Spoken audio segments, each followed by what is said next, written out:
Hi friends, welcome to our channel. ఈరోజు నేను 2024లో బెంగాలీ లాంగ్వేజ్లో రిలీజ్ అయినటువంటి చాల్ చిత్రో ద ఫ్రేమ్ ఫ్యాటల్ అనే ఒక మిస్టరీ మూవీ స్టోరీని ఎక్స్ప్లెయిన్ చేయబోతున్నాను. Now let's start our video.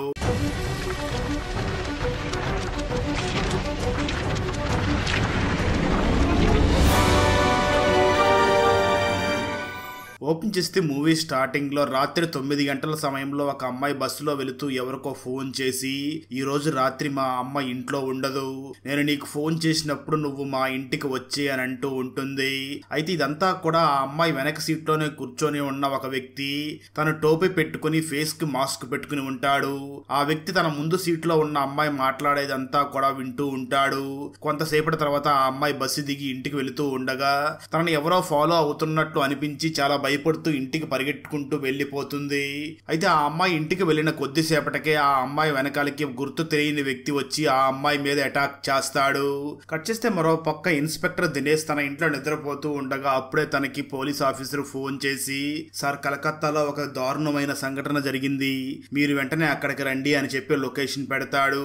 దాంతో దినేష్ వెంటనే అక్కడి నుంచి బయలుదేరి వెళుతూ ఉండగా తన వైఫ్ మాత్రం దినేష్ ని చూసి రాత్రిపూట కూడా డ్యూటీ అంటూ వెళ్ళిపోతారు, కనీసం నా గురించి అసలు ఆలోచించరు అంటూ చిరాకు పడుతూ ఉంటుంది. దినేష్ డైరెక్ట్ గా ఆ లొకేషన్ దగ్గరికి వెళ్ళగా ఆ లొకేషన్ దగ్గరికి అప్పుడే కొత్తగా పోలీస్ డిపార్ట్మెంట్ లో జాయిన్ అయినటువంటి రితేష్ కూడా వచ్చి ఉంటాడు. ఆ రితేష్ రూమ్ లోకి వెళ్లి చెక్ చేసి బయటకు వచ్చి దినేష్ సార్ ని చూసి, సార్ నేను లోపలికి వెళ్లి చెక్ చేశాను, చాలా దారుణంగా ఉంది, మీరు లోపలికి వెళ్ళకపోవడమే మంచిది, ఒకసారి మీరు లోపలికి వెళితే మాత్రం రాత్రికి మీరు నిద్రపోలేనంత దారుణంగా ఉంది అంటాడు. ఆ మాటలు విన్న దినేష్ మాత్రం రితేష్ ని చూసి, నాకు ఇదేమి కొత్త కాదు కదా, నేను చాలా కేసులు చూశాను అంటూ తను వెంటనే ఆ రూమ్ లోపలికి వెళ్తాడు. దినేష్ ఆ గదిలోకి వెళ్ళగా అక్కడ నిజంగా చాలా భయంకరంగా అక్కడ ఆ అమ్మాయిని చంపేసి ఉంటారు. ఆ అమ్మాయిని చంపేసి ఒక ఫోటో ఫ్రేమ్ ని ఏ విధంగా గోడకు తగిలించి ఉంటారో ఆ విధంగా ఆ అమ్మాయిని చంపేసి నగ్నంగా ఆ గోడకి వేలాడదీసి ఉంటారు. దాన్ని చూసిన దినేష్ కి మాత్రం గతంలో తను హ్యాండిల్ చేసిన ఒక కేసు గుర్తుకు వచ్చి వెంటనే అక్కడి నుంచి బయటికి వెళ్ళిపోతాడు. బయటకు వచ్చిన దినేష్ వెంటనే రితేష్ ని చూసి, ఆ అమ్మాయికి బాయ్ ఫ్రెండ్స్ కానీ లేదా ఎక్స్ బాయ్ ఫ్రెండ్స్ ఎవరైనా ఉన్నారేమో కనుక్కోండి, అలాగే ఈ ఏరియాలో సీసీటీవీ కెమెరా ఉంటే చెక్ చేయండి, అదే విధంగా ఫోరెన్సిక్ వాళ్ళని కూడా వెంటనే ఇక్కడికి పిలిపించండి అని చెప్తాడు. ఈ విషయం కలకత్తా అంతా కూడా చాలా వైరల్ అవుతుంది. ఈ ఇన్స్పెక్టర్ దినేష్ టీంలో రితీష్, నజీర్ మరియు పునీత్ అని మొత్తం 4 ఉంటారు. కొంతసేపటి తర్వాత నజీర్ వెంటనే ఆ దినేష్ దగ్గరికి వచ్చి, సార్ నేను ఆ అమ్మాయి గురించి ఎంక్వైరీ చేశాను, తనకి 6 నెలల క్రితం పెళ్లి ఫిక్స్ అయ్యి ఆ తర్వాత ఏమైందో కానీ పెళ్లి క్యాన్సిల్ అయ్యిందంట. ఆ అమ్మాయికి బాయ్ ఫ్రెండ్లు కానీ ఎక్స్ బాయ్ ఫ్రెండ్లు కానీ ఎవరూ లేరు, తను ఒంటరిగానే ఉంటుంది. నేను తర్వాత వాళ్ళ అమ్మ దగ్గరికి వెళ్ళి కూడా మాట్లాడాను, వాళ్ళ అమ్మకి ఒక్కటే కూతురు అని తను చాలా బాధపడుతుంది అని ఆ నజీర్ తెలుసుకున్న ఇన్ఫర్మేషన్ మొత్తం ఆ దినేష్ కి చెప్పి చనిపోయిన ఆ అమ్మాయి ఫోటోని కూడా చూపిస్తాడు. ఆ ఫోటోని చూసిన దినేష్ వెంటనే తన టీం ను చూసి, ఆ అమ్మాయి ఎలా చనిపోయిందో మీకు తెలుసా, దీనికి ఒక పేరు ఉంది, అదేమిటి అంటే కాల్ చిత్ర, అంటే కలకత్తాలో చాలా ఫేమస్ అయిన కాళీమాత అలాగే దుర్గామాత యొక్క ఫోటోని గోడకి పెట్టి పూజిస్తారు, దాన్ని కాల్ చిత్ర అని అంటూ ఉంటారు. ఆ విధంగానే ఈ అమ్మాయిని కూడా చంపి ఉన్నారు. మనం అనుకున్న దానికంటే ఈ అంతకుడు చాలా ప్రమాదకరంగా కనిపిస్తున్నాడు, కాబట్టి అతన్ని మనం చాలా తొందరగా పట్టుకోవాలి అని అంటాడు. ఆ మాటలు విన్న నజీర్ వెంటనే ఆ దినేష్ ని చూసి, ఎలా సార్ అదే విధంగా హత్యలు చేస్తే ఎలా పట్టుకోవాలి అని కొంచెం భయంగా అడుగుతాడు. అంటే నిజానికి ఇన్స్పెక్టర్ దినేష్ 12 సంవత్సరాల క్రితం కూడా సేమ్ ఇలాగే అంటే కాల్ చిత్ర రకంగా హత్యలు చేసి ఉండగా ఆ కేసుని కూడా తనే ఇన్వెస్టిగేషన్ చేసి ఉంటాడు. ఆ కేసులో ఒక అంతకుడిని కూడా పట్టుకుని ఉంటాడు. అందువల్లనే మొదటిసారి ఆ అమ్మాయిని అలా చూసి తనకి పాత జ్ఞాపకాలన్నీ కూడా గుర్తుకు వచ్చి భయపడుతూ ఉంటాడు. ఆ తర్వాత దినేష్ తిరిగి ఇంటికి వెళ్ళగా దినేష్ వైఫ్ దినేష్ ని చూసి, మార్నింగ్ వస్తాను అని చెప్పి నెక్స్ట్ డే మార్నింగ్ వస్తారా, ఇదేమైనా న్యాయంగా ఉందా అని అంటూ ఉంటుంది. ఆ మాటలు విన్న దినేష్ వెంటనే తన వైఫ్ ను చూసి, నాకు 1,00,000 పనులు ఉంటాయి, చెప్పిన టయానికే నేను రాలేకపోవచ్చు, నీకంత ఇబ్బందిగా ఉంటే నాకు విడాకులు ఇచ్చి వెళ్ళిపో అంటూ గట్టిగా అరుస్తాడు. మరోపక్క రితీష్ తను ప్రేమిస్తున్న అమ్మాయితో మాట్లాడుతూ ఆ అమ్మాయికి ఈ విచిత్రమైన మర్డర్ గురించి కూడా ఎక్స్ప్లెయిన్ చేసి, నాకు ఒక కోరిక ఉంది, నాకు ఆ దినేష్ టీంలో పర్మనెంట్ గా ఉండాలని ఉంది. అందుకోసం నేను ఈ కేసులో చాలా బలమైన ఆధారాలని సేకరించాలి అని అంటూ ఉంటాడు.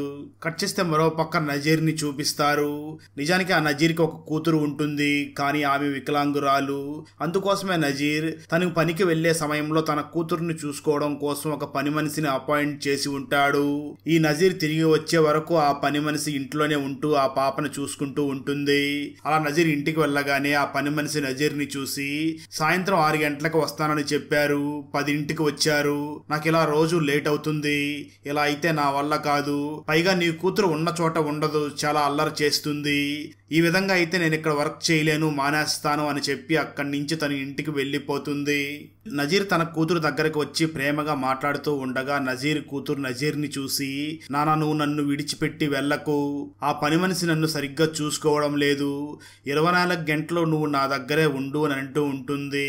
ఆ మాటలు విన్న నజీర్ తన కూతురుని చూసి, 6 నెలల తర్వాత నాకు రిటైర్మెంట్ వస్తుంది, ఆ తర్వాత మన ఇద్దరం కలిసి హ్యాపీగా ఉందామని చెప్పి తన కూతురికి చెప్తూ ఉంటాడు.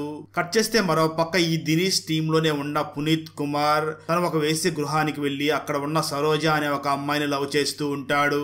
ఆ తర్వాత దినేష్ అన్న టీం చనిపోయిన ఆ అమ్మాయి ఇంతకు ముందు ఎవరితో అయితే పెళ్లి క్యాన్సిల్ అయ్యిందో ఆ పెళ్లి కొడుకుని తీసుకుని వచ్చి, నిజం చెప్పు, నిన్ను ఆ అమ్మాయి పెళ్లి చేసుకోలేదని నువ్వే కదా ఆ అమ్మాయిని చంపేశావు, అసలు ఏం జరిగిందో చెప్పు అంటూ బెదిరిస్తాడు. అయితే ఆ వ్యక్తి వెంటనే దినేష్ అన్న టీంను చూసి, సార్ నాకేమీ తెలియదు, నేను ఎవరిని కూడా చంపలేదు, నిజానికి మీరు చెప్తున్నట్లుగా ఆ అమ్మాయి చనిపోయిన సమయంలో నేను సినిమాకి వెళ్ళాను అని సినిమా టికెట్ ని కూడా చూపిస్తాడు. సరిగ్గా అదే సమయంలో దినేష్ కి మరొక పోలీస్ ఆఫీసర్ ఫోన్ చేసి, సార్ ఇంతకు ముందు ఒక అమ్మాయి ఎలాగ చనిపోయిందో సేమ్ అలాగే మరొక అమ్మాయి కూడా కలకత్తాలో చనిపోయింది, మీరు వెంటనే అక్కడికి రండి అని చెప్పి ఫోన్ కట్టేస్తాడు. దినేష్ అన్న టీం అక్కడికి చేరుకోగా దినేష్ వెంటనే లోపలికి వెళ్లి ఆ అమ్మాయిని చూస్తాడు. అక్కడ ఆ అమ్మాయికి పట్టు చీర కట్టి బొట్టు పెట్టి తనని చంపేసి గోడకి వేలాడదీసి ఉంటాడు. దాన్ని చూసిన దినేష్ కి తను 12 సంవత్సరాల క్రితం హ్యాండిల్ చేసిన కేసు గుర్తుకు వచ్చి దాని గురించి ఆలోచిస్తాడు. అలా దినేష్ దాని గురించి ఆలోచిస్తూ స్పృహ కోల్పోయి కింద పడిపోతాడు. దాంతో నజీర్ వెంటనే ఆ దినేష్ ని లేపి, సార్ మీరు ఇంటికి వెళ్ళండి, మేము చూసుకుంటాము అని చెప్పి ఆ దినేష్ ని ఇంటికి తీసుకుని వెళ్ళగా దినేష్ వైఫ్ చాలా బాధపడుతూ తన హస్బెండ్ కి మెడిసిన్ ఇచ్చి తనని చాలా జాగ్రత్తగా చూసుకుంటూ ఉంటుంది. మరోపక్క రితీష్ మరియు పునీత్ ఆ నజీర్ ని చూసి, ఎందుకు సార్ అలా భయపడుతున్నారు, సార్ 12 సంవత్సరాల క్రితం హ్యాండిల్ చేసిన ఆ కేసు ఏమిటి అని అడుగుతారు.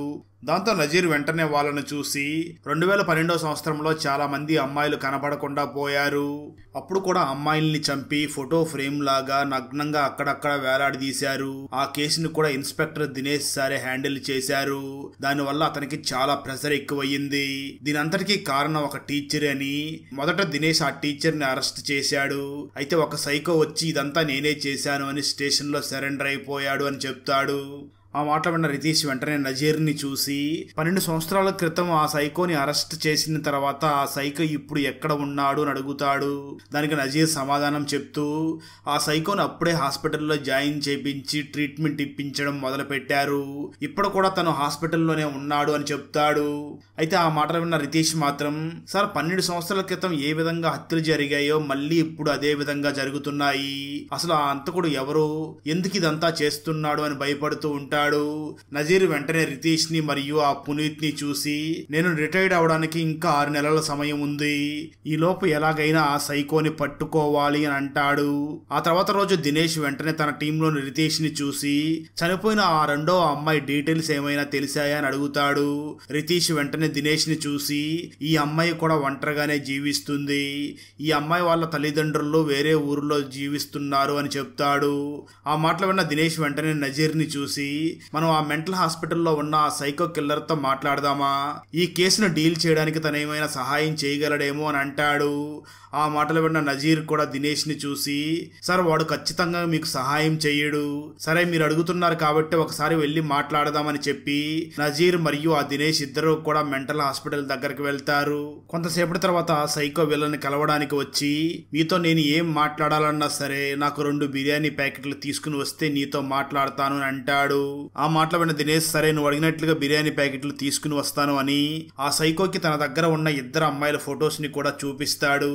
వాటిని చూసిన ఆ సైకో దినేష్ ని చూసి, వీడెవడు సార్, అచ్చం 12 సంవత్సరాల క్రితం నేను ఎలా చంపానో అలాగే చంపుతున్నాడు, దీన్నే లెగసీ అంటారు సార్, కొంతమంది హత్యలు అంటారు, కానీ నేనైతే దీన్ని ఎవరో నా నుంచి ఇన్స్పైర్ అయ్యి ఈ విధంగా చేస్తున్నట్లు ఉన్నాడేమో అని అంటాడు. ఆ తర్వాత దినేష్ అన్న టీం ఒక హోటల్కి వెళ్ళి భోజనం చేస్తూ ఉండగా దినేష్ తన టీంను చూసి, మనం ఇప్పటి వరకు ఈ హత్యలు చేస్తున్నది ఎవరో అని ఆ వ్యక్తి కోసం వెతుకుతున్నాం, కానీ ఆ అంతకుడు ఎందుకోసం ఈ హత్యలు చేస్తున్నాడో కనుక్కుంటే ఆ అంతకుడే పరిగెట్టుకుంటూ మన దగ్గరికి వస్తారు అని అంటాడు. ఆ తర్వాత రోజు దినేష్ తన టీం మొత్తానికి కూడా స్వీట్స్ పంచి వెంటనే తన టీంను చూసి, ఈ అంతకుడు అమ్మాయిల్ని ఏమీ చేయకుండా వాళ్ళని కేవలం హత్య చేస్తున్నాడు. ఈ 2 హత్యల్లో కూడా ఒక కామన్ పాయింట్ ఉంది. అదేమిటి అంటే వీళ్ళిద్దరూ కూడా ఒంటరిగానే ఉంటున్నారు. అలాగే హత్య చేసిన తర్వాత వీళ్ళని అలంకరించి పట్టు చీర కట్టి గోడలో వేలాడదీసి వెళ్ళిపోతున్నాడు. మరొక కామన్ పాయింట్ ఏమిటి అంటే వీళ్ళిద్దరికీ కూడా 6 నెలల క్రితం పెళ్లి ఫిక్స్ అయ్యి ఆ పెళ్లి క్యాన్సిల్ అయ్యి ఉంది. ఆ బాధతోనే ఇద్దరు కూడా ఒంటరిగా జీవిస్తున్నారు. దీన్ని బట్టి చూస్తే మనకు ఒకటి అర్థం అవుతుంది, ఎవరికైతే పెళ్లి ఆగిపోయి ఉంటుందో వాళ్ళను మాత్రమే ఈ అంతకుడు టార్గెట్ చేస్తున్నాడు అని అంటాడు. వెంటనే దినేష్ తన టీంను చూసి, మీరు వెంటనే సిటీలో ఉన్న కళ్యాణ మండపాలన్నిటికీ వెళ్ళండి, గత 1 year సమయంలో ఆగిపోయిన పెళ్లి సంబంధాల గురించి ఇన్ఫర్మేషన్ మొత్తం తెలుసుకుని రండి అని అంటాడు. దాంతో దినేష్ టీంలోని ముగ్గురు కూడా ఆ డీటెయిల్స్ కనుక్కురావడం కోసం వెళతారు. ఇక్కడ మనకు ఆ దినేష్ టీంలో ఉన్న ఒక్కొక్కరు లైఫ్ గురించి కూడా చూపించడం జరుగుతుంది. నజీర్ మాత్రం తన కూతురుతో మాట్లాడుతూ, ఇంకా నాకు 6 నెలల సమయం మాత్రమే ఉంది, దాని తర్వాత నేను రిటైర్డ్ అయిపోతాను, అప్పటి నుంచి నీ దగ్గర నేను సమయం మొత్తం గడుపుతాను అని చెప్తూ ఉంటాడు. మరోపక్క పునీత్ మాత్రం తను ఒక వేశ్యని ప్రేమిస్తూ తన దగ్గరకు వెళ్ళి నేను నిన్ను పెళ్లి చేసుకోవాలనుకుంటున్నాను అని అంటాడు. ఆ మాటలు విన్న వేశ్య మాత్రం నేను నిన్ను పెళ్లి చేసుకోను అని అంటుంది. దాంతో ఆ పునీత్ చాలా బాధపడి ఏడుస్తూ ఉంటాడు. మరోపక్క ఇన్స్పెక్టర్ దినేష్ కూడా పెళ్ళయ్యి చాలా సంవత్సరాలు అయి ఉంటుంది, కానీ పిల్లలు మాత్రం పుట్టి ఉండరు. ఈ రోజు మార్నింగే తన ఫాదర్ కాబోతున్నాడు అని తెలిసి తన టీం మెంబర్స్ అందరికీ కూడా స్వీట్స్ పంచి ఉంటాడు. ఆ సమయంలోనే దినేష్ తన వైఫ్ తో మాట్లాడుతూ, ఇప్పుడు ఆ బిడ్డను ఉంచుకుందామా లేదా అబార్షన్ చేసుకుందామా అనేది నీ ఇష్టం అని చెప్తూ ఉంటాడు. ఆ మాటలు విన్న దినేష్ వైఫ్ కూడా ఎందుకు ఇలా మాట్లాడుతున్నాడు అని కొంచెం బాధపడుతూ ఉంటుంది. ఆ తర్వాత రోజు దినేష్ దగ్గరికి రితేష్ వచ్చి మాట్లాడుతూ, సార్ మీరు చెప్పినట్లుగా నీ ఇన్ఫర్మేషన్ మొత్తం కలెక్ట్ చేశాం. ఈ సంవత్సర కాలంలో మన ఊర్లో మొత్తం 47 పెళ్లిళ్లు ఆగిపోయాయి. కొన్ని పెళ్లిళ్ళకి కుటుంబంలో పెద్దవాళ్ళు చనిపోయారు అని పెళ్లిళ్లు ఆగిపోయాయి. మరికొన్ని ఫ్యామిలీస్ లో పెళ్లి కొడుకు చనిపోయాడు అని పెళ్లిళ్లు ఆగిపోయాయి. ఇంకొన్ని ఇళ్లలో అయితే విదేశాలకు వెళ్లాల్సి వస్తుంది అని ఆ పెళ్లిని క్యాన్సిల్ చేసుకున్నారు. అయితే ఈ 47 పెళ్లిల్లో 9 పెళ్లిల్లో మాత్రం అమ్మాయిలో పెళ్లి కొడుకు నచ్చలేదు అని పీటల దాకా వచ్చిన తర్వాత పెళ్లిని క్యాన్సిల్ చేసేశారు. ఈ 9 మంది లిస్ట్ లోనే ఇప్పుడు చనిపోయిన అమ్మాయిల పేర్లు కూడా ఉన్నాయి అని చెప్తాడు రితేష్. దాంతో దినేష్ వెంటనే తన టీంని చూసి, అంటే మిగిలి ఉన్న ఆ 7 మందిలోనే నెక్స్ట్ ఈ సైకో కిల్లర్ ఎవరో ఒకరిని టార్గెట్ చేయబోతున్నాడు. అందువల్ల మనం రాత్రి పగలు రెస్ట్ లేకుండా ఆ 7 మందిని కూడా అబ్జర్వ్ చేస్తూ ఉండాలి. అప్పుడే మనం ఆ సైకో కిల్లర్ ని మరొక హత్య చేయకుండా పట్టుకోవచ్చు అని చెప్తాడు. దాంతో ఒక రోజు నజీర్ ఒక అమ్మాయిని ఫాలో అయ్యి వెళుతూ ఉండగా అప్పుడే తనకి నజీర్ కూతురు ఫోన్ చేసి, నాన్న ఎక్కడ ఉన్నావు, పని మనిషి నన్ను ఒంటరిగా వదిలేసి వెళ్ళిపోయింది అని అంటూ ఉంటుంది. నజీర్ తన కూతురుతో మాట్లాడుతూ, భయపడకు, కొద్దిసేపట్లో నేను ఇంటికి వచ్చేస్తానని అంటూ ఉంటాడు. సరిగ్గా అదే సమయంలో నజీర్ ఏ అమ్మాయినైతే ఫాలో అవుతున్నాడో ఆ అమ్మాయినే ఒక వ్యక్తి మాస్క్ క్యాప్ పెట్టుకున్న వ్యక్తి ఆ అమ్మాయిని ఫాలో అవుతూ ఉంటాడు.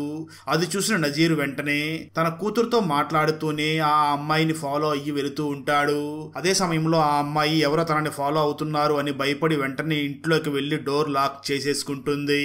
నజీర్ వెంటనే తన టీంలోని వాళ్ళకు కూడా ఇన్ఫార్మ్ చేద్దామని ఫస్ట్ రితీష్ కి కాల్ చేస్తాడు. రితీష్ కి మాత్రం ఫోన్ కనెక్ట్ అవ్వదు. వెంటనే పునీత్ కి ఫోన్ చేయగా తను నిద్రపోతూ ఉంటాడు. నజీర్ ఆ తర్వాత దినేష్ కి ఫోన్ చేయగా దినేష్ కి మాత్రం నాట్ రీచబుల్ అని వస్తూ ఉంటుంది. ఆ తర్వాత నజీర్ తనే ఒంటరిగా ఆ అమ్మాయి ఇంటి దగ్గరికి వెళ్లి కిటికీలో నుంచి చూడగా అప్పటికే ఆ అమ్మాయిని ఆ అంతకుడు చంపేసి అక్కడి నుంచి ఈడ్చుకుని వెళుతూ ఉంటాడు. సరిగ్గా అదే సమయంలో నజీర్ ఫోన్ రింగ్ అవుతుంది. కట్ చేస్తే అక్కడికి అంతకుడు వచ్చి ఆ నజీర్ తల మీద కొట్టడంతో నజీర్ ఫోన్ కూడా కింద పడి పగిలిపోతుంది. ఆ తర్వాత రోజు దినేష్ అక్కడికి రాగా అక్కడ నజీర్ చనిపోయి శవంలాగా పడి ఉంటాడు. అలాగే అక్కడ 3వ అమ్మాయిని కూడా చంపేసి తనకు కూడా బాగా అలంకారం చేసి అలా నించోబెట్టి ఉంటాడు. ఉంటాడు. ఆ అమ్మాయికి కూడా బాగా అలంకారం చేసి గోడకి వేలాడదీసి ఉంటాడు.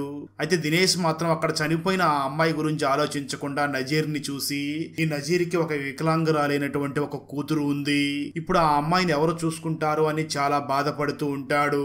అలాగే ఆ దినేష్ నజీర్ని చూసి, ఖచ్చితంగా ఈ నజీర్ ఆ అంతకుడితో పోరాడి ఉంటాడు, కానీ వయసు ఎక్కువ ఉండడం వల్ల ఈ నజీర్ ఆ అంతకుడిని ఆపలేకపోయి ఉంటాడు. ఆ అంతకుడు చేతిలోనే వీరమరణం పొందాడు. ఇప్పుడు చాలా పెద్ద సమస్య ఏమిటి అంటే, తన తండ్రి కోసం ఎదురు చూస్తున్న తన కూతురు దగ్గరికి వెళ్ళి నీ తండ్రి చనిపోయాడు అని నేను ఎలా చెప్పాలి అని దినేష్ చాలా బాధపడుతూ ఉంటాడు. అలా బాధపడుతూనే నజీర్ వాళ్ళ ఇంటికి వెళ్ళగా నజీర్ కూతురు వెంటనే ఆ దినేష్ని చూసి, నానేడి, నిన్న రాత్రి అరగంటలా వచ్చేస్తానని చెప్పాడు, ఇంకా ఇంటికి రాలేదేమిటి అని అడుగుతూ ఉంటుంది. ఆ మాటలు విన్న దినేష్ చాలా ఏడుస్తూ ఆ నజీర్ కూతుర్ని చూసి, అమ్మా, నిన్న రాత్రి మీ నాన్న ఒక అమ్మాయిని కాపాడడానికి వెళ్ళి ఒక అంతకుడు చేతిలో చనిపోయాడు, తను వీర మరణం పొందాడు అని చెప్తాడు. ఆ మాటలు వినగానే నజీర్ కూతురు చాలా ఏడుస్తుంది. దినేష్ కూడా చాలా బాధపడి ఏడుస్తూ ఉంటాడు. కొంత సమయం తర్వాత నజీర్ కూతురు దినేష్ ని చూసి, మీరు బాధపడకండి అంకుల్, మా నాన్న ఒక అమ్మాయి ప్రాణాన్ని కాపాడడానికి వెళ్లి వీర మరణం పొందాడు కదా, నాకేమీ బాధ లేదు, నాకు ఈ ఒంటరి జీవితం కూడా అలవాటయ్యింది, నేను ఒంటరిగానే ఉంటాను, మీరేమీ బాధపడకండి అని అంటుంది. దాంతో దినేష్ చాలా బాధపడుతూ అక్కడి నుంచి ఇంటికి వచ్చి తన వైఫ్ కి జరిగిందంతా చెప్పి బాధపడతాడు.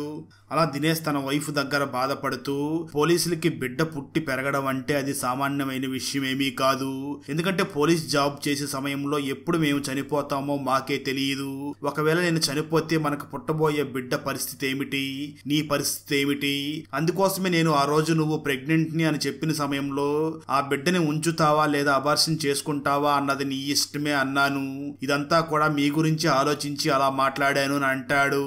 దాంతో దినేష్ వైఫ్ కూడా నేను దినేష్ ని తప్పుగా అర్థం చేసుకున్నాను అని ఆ దినేష్ ని బాగా అర్థం చేసుకుంటుంది. ఆ దినేష్ ని వెంటనే కౌగులించుకుని ఇద్దరు కూడా మంచిగా మాట్లాడుకుంటూ భోజనం చేస్తూ ఉంటారు. మరోపక్క రితీష్ తను ప్రేమించే అమ్మాయి వాళ్ళ ఇంటికి వెళ్లి వాళ్ళ పేరెంట్స్ తో మాట్లాడుతూ ఉండగా అప్పుడే వాళ్ళకి నజీర్ చనిపోయాడు అని తెలిసి ఆ రితీష్ ప్రేమిస్తున్న అమ్మాయి వాళ్ళ అమ్మ రితీష్ ని చూసి, నువ్వు ఆ పోలీస్ జాబ్ ని వదిలేసేయి, అది చాలా ప్రమాదకరం, నువ్వు ఆ జాబ్ ని వదిలేసి మాతో పాటు వచ్చేయి, అప్పుడు మా పిల్లని నీకు ఇస్తాము అని చెప్తారు. ఆ మాటలు విన్న రితీష్ వాళ్ళని చూసి, నాకంటూ కొన్ని ఆశలు ఉంటాయి, మీరు నన్ను మీ అమ్మాయిని సపరేట్ గా వదిలేయండి, మా జీవితం మేము బ్రతుకుతాము అని చెప్తూ ఉంటాడు. కట్ చేస్తే ఆ తర్వాత నజీర్కి ముస్లిం సాంప్రదాయం ప్రకారం అంత్యక్రియలని చేస్తూ ఉంటారు. మరోపక్క రితీష్ మరియు పునీత్ ఇద్దరు కూడా ఫుల్లుగా మందు తాగుతూ ఉంటారు. సరిగ్గా ఆ సమయంలో పునీత్ రితీష్ ని చూసి, ఆ నజీర్ బాయ్ ఫోన్ చేసినప్పుడు నువ్వు నీ గర్ల్ ఫ్రెండ్ తో మాట్లాడకుండా నజీర్ తో మాట్లాడి ఉంటే ఈ రోజు నజీర్ బాయ్ చనిపోయేవాడు కాదు అని అంటాడు. దాంతో ఇద్దరి మధ్య చాలా గొడవ జరుగుతుంది. అయితే ఇదంతా కూడా పక్కనే ఉన్న ఒక వ్యక్తి తన సెల్ ఫోన్ లో వీడియో రికార్డ్ చేసి దాన్ని వెంటనే సోషల్ మీడియాలో అప్లోడ్ చేస్తాడు. దాంతో రితీష్ పరువు మొత్తం పోయి ఆ రితీష్ ని పోలీస్ జాబ్ నుంచి సస్పెండ్ చేస్తారు. ఈ విషయం అంతా కూడా ఆ రితీష్ ప్రియురాలు వాళ్ళ ఇంట్లో మొత్తం తెలిసిపోతుంది. ఆ రోజు రాత్రి రితీష్ ఇంటికి నడుచుకుని వెళుతూ ఉండగా అప్పుడే రితీష్ కి తన గర్ల్ ఫ్రెండ్ ఫోన్ చేసి, నువ్వు చేసిందంతా కూడా టీవీ న్యూస్ లో ఇంట్లోని వాళ్ళు చూశారు, అందుకే మన పెళ్లిని కొద్ది రోజులు పోస్ట్ పోన్ చేశారు, నువ్వేమీ కంగారు పడకు, ఆ తర్వాత మనం పెళ్లి చేసుకుందాం అని అంటుంది. అయితే ఆ మాటలు విన్న రితీష్ మాత్రం తన గర్ల్ ఫ్రెండ్ తో మాట్లాడుతూ, కొన్ని రోజులు ఎందుకు, శాశ్వతంగా ఈ పెళ్లిని క్యాన్సిల్ చేశారని చెప్పు, నీకు వేరే పెళ్లి సంబంధాలు చూస్తున్నారు, వాళ్ళని చేసుకుంటున్నాను అని చెప్పు అని వెంటనే ఫోన్ కట్ చేసేస్తాడు. కట్ చేస్తే ఆ తర్వాత రోజు మార్నింగ్ రితీష్ గర్ల్ ఫ్రెండ్ వాళ్ళ ఇంటి దగ్గరికి మీడియా వాళ్ళు వచ్చి ఆ రితీష్ వాళ్ళ ఫ్యామిలీ వాళ్ళందరితో మాట్లాడుతూ, ఆ రితీష్ ని సస్పెండ్ చేశారు కదా, ఇప్పుడు కూడా మీ కూతుర్ని ఆ రితీష్ కి ఇచ్చి పెళ్లి చేస్తున్నారా అని అడుగుతూ ఉంటారు. దాంతో రితీష్ గర్ల్ ఫ్రెండ్ వాళ్ళ ఫాదర్ మీడియా వాళ్ళని చూసి మాట్లాడుతూ, నా కూతురు ఆ అబ్బాయిని పెళ్లి చేసుకోను అని చెప్పింది, ప్లీజ్ ఈ విషయాన్ని ఇంతటితో వదిలేయండి అని చెప్పి మీడియా వాళ్ళని అక్కడి నుంచి పంపించేస్తాడు. వెంటనే ఆ రితీష్ గర్ల్ ఫ్రెండ్ వాళ్ళ ఫాదర్ రితీష్ గర్ల్ ఫ్రెండ్ చూసి, అమ్మ నేను మీ అమ్మ కొద్ది రోజులు బయటకు వెళ్ళి వస్తామని చెప్పి ఇంట్లో నుంచి వెళ్ళిపోతారు. ఆ సమయంలో రితీష్ గర్ల్ ఫ్రెండ్ ఒక్కటే ఇంట్లో ఒంటరిగా ఉంటుంది. సరిగ్గా అదే సమయంలో కరెంట్ కూడా పోతుంది. దాంతో రితీష్ గర్ల్ ఫ్రెండ్ ఇంట్లో క్యాండిల్ ని వెలిగించబోతూ ఉండగా సరిగ్గా అదే సమయంలో సైకో అక్కడికి ఒక ఇనుప రాడ్ తీసుకుని వచ్చి నిలబడతాడు. తనను చూడగానే ఆ రితీష్ గర్ల్ ఫ్రెండ్ భయంతో అక్కడి నుంచి పరిగెడుతూ ఉంటుంది. ఆ సైకో కూడా రితీష్ గర్ల్ ఫ్రెండ్ ని చంపడానికి వెళుతూ ఉంటాడు. సరిగ్గా అదే సమయంలో రితీష్ అక్కడికి వచ్చి ఆ సైకోతో గొడవ పడి ఆ సైకోని పట్టుకొని అరెస్ట్ చేస్తాడు. ఆ తర్వాత దినేష్ రితీష్ దగ్గరికి వెళ్లి తనని ఆ సైకో కిల్లర్ ని పట్టుకున్నందుకు తనని అభినందించి వెంటనే ఆ సైకో కిల్లర్ ని ఇన్వెస్టిగేషన్ చేయడానికి సైకో కిల్లర్ దగ్గరికి వెళ్తాడు. ఆ సమయంలో సైకో కిల్లర్ దినేష్ ని చూసి, మీరు నన్ను పట్టుకోలేదు, నేనే మీకు దొరికిపోయాను. నిజానికి నేను మిమ్మల్ని కలవాలి అని చాలా సంవత్సరాల నుంచి అనుకుంటున్నాను. నన్ను మీరు పట్టుకోవడం కోసమే ఇదంతా కూడా మీరు ప్లాన్ చేశారు. అంటే ఆ రితీష్ మరియు తన గర్ల్ ఫ్రెండ్ పెళ్లి ఆగిపోయినట్లుగా నువ్వే అలా చూపించావు. అలాగే ఆ రితీష్ వాళ్ళ గర్ల్ ఫ్రెండ్ కూడా ఒంటరిగా ఇంట్లో ఉంటే తన మీద అటాక్ చేయడానికి సైకో కిల్లర్ వస్తాడు అని నువ్వు అలా ప్లాన్ చేశావు. నాకు ఇదంతా తెలుసు అని అంటాడు. ఆ మాటలు విన్న దినేష్ వెంటనే ఆ సైకో కిల్లర్ని చూసి, మా ప్లాన్స్ అన్నీ నీకు తెలిసిపోయాయి, అయినా నువ్వెందుకు మాకు దొరికిపోయావు, అసలు ఎందుకు నువ్వు ఇవన్నీ చేస్తున్నావు అని అడుగుతాడు. దాంతో సైకో వెంటనే ఇన్స్పెక్టర్ దినేష్ని చూసి, నేను నిజం చెప్పాలి అంటే దానికన్నా ముందు ఇక్కడ రికార్డ్ చేస్తున్న ఈ కెమెరాని ఆపు, లేదంటే నేను చెప్పేది వింటే నీ మీద కూడా కేసు ఫైల్ చేయాల్సి వస్తుంది అని అంటాడు. దాంతో ఇన్స్పెక్టర్ వెంటనే అక్కడ రికార్డ్ చేస్తున్న కెమెరాని కూడా ఆఫ్ చేస్తాడు. అప్పుడు సైకో ఆ ఇన్స్పెక్టర్ ని చూసి, నీకు ఆ ఇంగ్లీష్ ప్రొఫెసర్ జ్ఞాపకం ఉన్నాడా అని అడుగుతాడు. ఆ మాట వినగానే దినేష్ మొహం ఒక్కసారిగా మారిపోతుంది. ఇక్కడే మనకు ఒక చిన్న ఫ్లాష్ బ్యాక్ ని కూడా చూపిస్తారు. 12 సంవత్సరాల క్రితం ఒక కాలేజీలో బాగా వయసున్న ఒక ఇంగ్లీష్ ప్రొఫెసర్ ఉంటాడు. తన క్లాస్ లో ఒక అమ్మాయి ఆ ప్రొఫెసర్ ని వన్ సైడ్ లవ్ చేస్తూ ఉంటుంది. అలా ఒక రోజు కాలేజీ లిఫ్ట్ లో వెళుతూ ఉన్నప్పుడు ఆ అమ్మాయి ప్రొఫెసర్ తో చాలా తప్పుగా ప్రవర్తిస్తుంది. ఇదంతా కూడా ఆ ప్రొఫెసర్ కి నచ్చక వెంటనే అందరి ముందు ఆమెని అవమానిస్తాడు. దాంతో ఆ అమ్మాయి ఎలాగైనా ఈ ప్రొఫెసర్ మీద పగ తీర్చుకోవాలి అని డిసైడ్ అవుతుంది. ఒకరోజు ఆ అమ్మాయి డైరెక్ట్ గా ప్రొఫెసర్ వాళ్ళ ఇంటికి వెళ్తుంది. ఆ ఇంట్లో ఆ సమయంలో ప్రొఫెసర్ ఉండడు, అతని కొడుకు ఉంటాడు. ట్విస్ట్ ఏమిటి అంటే ఆ ప్రొఫెసర్ కొడుకు మరెవరో కాదు, ప్రెజెంట్ పోలీసులకి స్టోరీ చెప్తున్న ఆ సైకోనే అతను. అప్పుడు ఆ ప్రొఫెసర్ కొడుకు వెంటనే ఆ అమ్మాయిని చూసి, నాన్నగారు ఇంట్లో లేరు, మీకేం కావాలి అని అడుగుతాడు. దాంతో ఆ అమ్మాయి ప్రొఫెసర్ కొడుకుని చూసి, నేను మీ నాన్న స్టూడెంట్ని, మీ నాన్నగారికి ఒక ఇంపార్టెంట్ ఫైల్ ఇచ్చాను, అందుకోసమే వచ్చాను అని చెప్తుంది. దాంతో తను, సరే మీరు లోపలికి రండి, మీకోసం టీ తీసుకుని వస్తాను అని చెప్పి టీ పెట్టడం కోసం పక్కకి వెళ్ళగా సరిగ్గా అదే సమయంలో ఆ అమ్మాయి ఒక కవర్లో కొన్ని వస్తువులు తీసుకుని వెళ్ళి ఆ ప్రొఫెసర్ ఇంట్లో ఉన్న టేబుల్ మీద పెట్టి వెంటనే తను పోలీసులకి ఫోన్ చేసి, సిటీలో జరుగుతున్న అమ్మాయిల్ని హత్య చేసేది ఎవరో నాకు తెలుసు, అదెవరో కాదు ప్రొఫెసర్ అని చెప్పి ఇన్ఫర్మేషన్ ని పోలీసులకి పాస్ చేస్తుంది. కొంతసేపటి తర్వాత పోలీసులు ప్రొఫెసర్ వాళ్ళ ఇంటికి వచ్చి అక్కడ చెక్ చేసి అక్కడ ఉన్న కవర్లో ఫోటో ఫ్రేమ్ తయారు చేయడానికి ఉన్న కొన్ని వస్తువులు, అలాగే మహిళలు అలంకారం చేసుకునే కొన్ని వస్తువులతో పాటు బొట్టు బిళ్ళలో ఇలా చాలా రకాల వస్తువులు ఉంటాయి. వాటన్నిటిని చూసిన పోలీసులు ఇతనే సిటీలో ఉన్న అమ్మాయిల్ని హత్య చేస్తున్నట్లుగా ఉన్నాడు అనుకుని ఆ కేసును డీల్ చేస్తున్న ఇన్స్పెక్టర్ దినేష్ వెంటనే ఆ ఇంగ్లీష్ ప్రొఫెసర్ ని అరెస్ట్ చేసి జైల్లో వేస్తాడు. అయితే ఆ తర్వాత కొన్ని రోజులకి ఆ హత్యలు చేస్తున్న నిజమైన సైకో కిల్లర్ ని పట్టుకుని ఈ ఇంగ్లీష్ ప్రొఫెసర్ ని రిలీజ్ చేసి పంపించేస్తారు. దాంతో ఆ ఇంగ్లీష్ ప్రొఫెసర్ ఇంటికి వచ్చి అవమానం తట్టుకోలేక ఇంట్లో ఆత్మహత్య చేసుకుంటాడు. దాన్ని తలుచుకున్న ఆ ఇంగ్లీష్ ప్రొఫెసర్ కొడుకు, అదే ప్రెజెంట్ ఈ సైకో చాలా డిస్టర్బ్ అవుతాడు, అందుకే నేను ఈ విధంగా చేస్తున్నాను అని జరిగిందంతా కూడా ఆ సైకో ఇన్స్పెక్టర్ దినేష్ కి చెప్తాడు. స్టోరీ ప్రెజెంట్ కి వస్తుంది. దినేష్ వెంటనే ఆ సైకోను చూసి, ఎప్పుడో జరిగిపోయిన చిన్న తప్పుకి ఇప్పుడు అమాయకులైన అమ్మాయిల్ని చంపుతున్నావా అని అడుగుతాడు.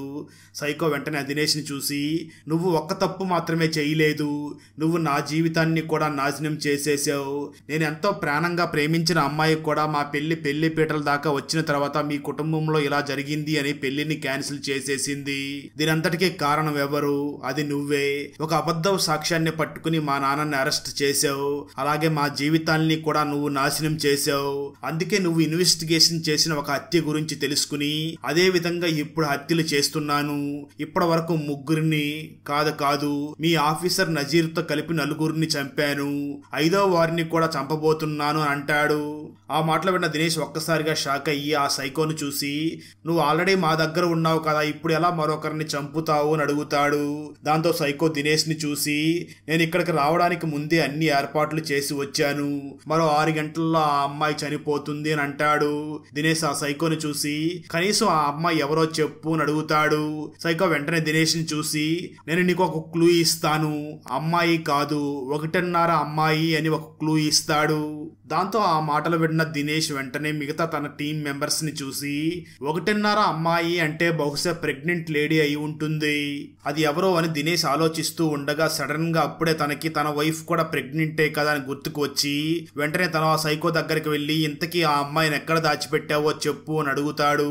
అదంతా నా పని కాదు, నువ్వే వెళ్ళి వెతుక్కో, నేను మాత్రం మీకు చెప్పను అంటూ సైలెంట్ గా అలాగే ధీమాగా కూర్చుంటాడు. దాంతో దినేష్ వెంటనే తన వైఫ్ కి కాల్ చేయగా కాల్ కనెక్ట్ అవ్వదు.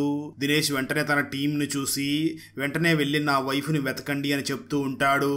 ఆ సమయంలో రితేష్ దినేష్ దగ్గరికి వచ్చి సార్ మీరు వెళ్ళి ఆ సైకోని ఎంక్వైరీ చేస్తే వాడు బ్లాక్ మెయిల్ చేస్తున్నాడు, నేను వెళ్ళి విచారిస్తాను అని చెప్పి రితేష్ వెంటనే 2 టీ కప్పులు తీసుకుని వెళ్ళి ఒకటి సైకోకి ఇచ్చి ఒకటి తను తాగుతూ మనం ఇద్దరం ఒక డీల్ చేసుకుందాం, ఈ పోలీస్ ఆఫీసర్ నిజానికి నాకు టార్చర్ చూపిస్తున్నాడు, ఈ అమ్మాయి ఎక్కడ ఉందో కనుక్కుంటే నాకు ప్రమోషన్ వస్తుంది, ఆ తర్వాత మీ నాన్నకి తను అన్యాయం చేశాడు కాబట్టి ఆ విషయాలన్నీ కూడా బయట పెట్టి ఈ పోలీసు మీద మనం పగ తీర్చుకుందాం, నన్ను నమ్మి ఆ అమ్మాయి ఎక్కడ ఉందో చెప్పు అని అడుగుతాడు. అయితే ఆ మాటలు విన్న సైకో బాగా నవ్వుతూ ఆ రితీష్ ని చూసి నీ నాటకాలు నా దగ్గర ఆడకు, వెళ్ళి తొందరగా వెళ్ళి ఆ అమ్మాయిని వెతకండి లేదంటే ఆ అమ్మాయి చనిపోతుంది అని అంటాడు. ఇదంతా కూడా బయట నుంచి దినేష్ గమనిస్తూ ఉంటాడు. ఆ సమయంలోనే దినేష్ కి ఆ సైకో వేసుకుని ఉన్న షూకి తడి మట్టి అంటుకుని ఉండడం గమనిస్తాడు. అప్పుడు దినేష్ మళ్ళీ ఆలోచించడం మొదలుపెట్టి నేను ఈ సైకో వాళ్ళ నాన్నని శ్మశానంలో ఉన్న సమయంలోనే తనని అరెస్ట్ చేసి జైలుకి తీసుకుని వచ్చాను, అంటే బహుశా అక్కడే నా వైఫ్ని ఎక్కడో దాచిపెట్టి ఉంటాడు అని ఆ దినేష్ అర్థం చేసుకుంటాడు. ఇక్కడే మనకు ఆ దినేష్ వాళ్ళ వైఫ్ ఎక్కడ ఉందో చూపించడం జరుగుతుంది. నిజానికి దినేష్ వాళ్ళ వైఫ్ ని ఒక బాక్స్ లో పెట్టి ఆ బాక్స్ తీసుకుని వెళ్ళి ఒక గొయ్యి తీసి ఆ గొయ్యిలో పాతి పెట్టేసి ఉంటాడు. ఆ తర్వాత దినేష్ తన టీంతో శ్మశానం దగ్గరికి వెళ్ళి అక్కడ బాగా వెతుకుతూ ఒక చోట తడిగా ఉండడంతో అక్కడ తవ్వగా లోపల బాక్స్ ఉంటుంది. ఆ బాక్స్ ను ఓపెన్ చేయగా బాక్స్ లోపల దినేష్ వైఫ్ ప్రాణాలతోనే ఉండడంతో దినేష్ ఊపిరి పీల్చుకుని వెంటనే తన వైఫ్ ని కౌగిలించుకుని తనని తీసుకుని వెళ్ళి హాస్పిటల్లో అడ్మిట్ చేస్తాడు. కట్ చేస్తే ఆ తర్వాత రోజు దినేష్ ఒక మీడియా సమావేశాన్ని ఏర్పరిచి మేము ఆ సైకో కిల్లర్ని పట్టుకున్నాం, ఈ సైకోని పట్టుకోవడంలో పోలీస్ ఆఫీసర్ రితీష్ ప్రధాన కారకుడు అని చెప్పి తనని బాగా అభినందిస్తాడు. ఆ సమయంలోనే ఒక రిపోర్టర్ దినేష్ ని చూసి ఆ సైకో మీ వైఫ్ ను కూడా కిడ్నాప్ చేశాడంటే కదా, దాని గురించి చెప్పండి అని అంటాడు. దినేష్ మీడియా వాళ్ళని చూసి నిజమే, ఆ సైకో నా వైఫ్ను కూడా కిడ్నాప్ చేసి చంపాలని చూశాడు, కానీ మేము ఆన్ టైంలో వెళ్ళి నా వైఫ్ని కాపాడుకున్నాం, ఇప్పుడు తను హాస్పిటల్లో కోలుకుంటుంది, తన ప్రాణాలకు ఏమీ ప్రమాదం లేదు అని చెప్తాడు.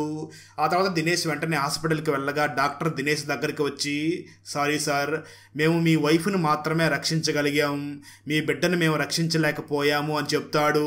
కట్ చేస్తే మరో పక్క పునీత్ కుమార్ తను ప్రేమించినటువంటి ఆ వేశ్యని పెళ్లి చేసుకుని హ్యాపీగా ఉంటాడు. మరోపక్క రితీష్ కూడా తను ప్రేమించిన అమ్మాయిని రిజిస్టర్ మ్యారేజ్ చేసుకుని హ్యాపీగా ఉంటాడు. ఆ తర్వాత రోజు దినేష్ తన వైఫ్ ని వీల్ చైర్ లో ఇంటికి డిశ్చార్జ్ చేసి ఇంటికి తీసుకుని వెళ్తూ మనకి పిల్లలు లేరని బాధపడొద్దు, నీకు ఒక సర్ప్రైజ్ ఉంది అని చెప్పి తన వైఫ్ ని ఇంటికి తీసుకుని వెళ్ళి అక్కడికి నజీర్ కూతుర్ని తీసుకుని వచ్చి ఎప్పటి నుంచి తనే మన కూతురు అని అంటాడు. ఆ నజీర్ కూతురు కూడా దినేష్ ని మరియు తన వైఫ్ ని చూసి అమ్మా నాన్న అని అంటుంది. అలా ఆ ముగ్గురు కూడా ఒక ఫ్యామిలీగా మారి హ్యాపీగా జీవించడం మొదలు పెడతారు.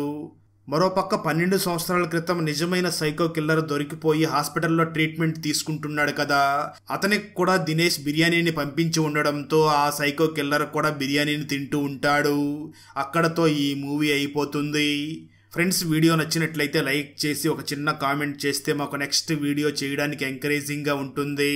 అలాగే ఛానల్ని సబ్స్క్రైబ్ చేసి పక్కనే ఉన్న బెల్ ఐకాన్ని క్లిక్ చేసి సపోర్ట్ చేయండి. Thanks for watching. జై హింద్.